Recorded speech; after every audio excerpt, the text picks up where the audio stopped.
My name is Thina Dube. I'm a visual artist based in Johannesburg, currently working at the National School of the Arts, teaching the grade 10, 11 and 12s. Art enables me to tell stories, it enables me to unpack stories, it enables me to critique stories, and with that it enables me to create a new story. My narrative is to make work that embodies the psyche.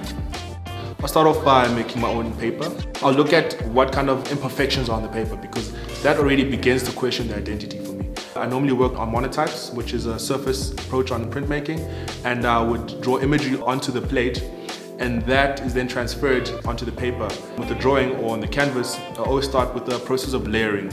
So the layering has its own story to tell, and then I then impart onto it.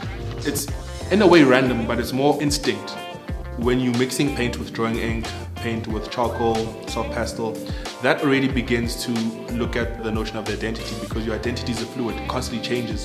So the mixing of paint also starts to, I think, structure this liquid identity that we have.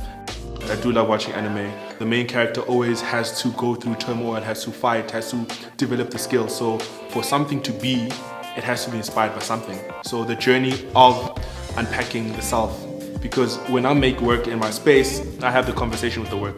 By that, it's a fight. It's whereby I'm layering, removing, adding. So when work is presented in an exhibition, the titles interlink. Words are used to create a story, which is painting with words, and how then I translate that into my work with painting, with imagery. When it's exhibited, the work begins to speak on its own, it begins to have its own narrative, and I want people to always have a sense of the initial response, that initial mark that you may see that makes you think back to something in your childhood.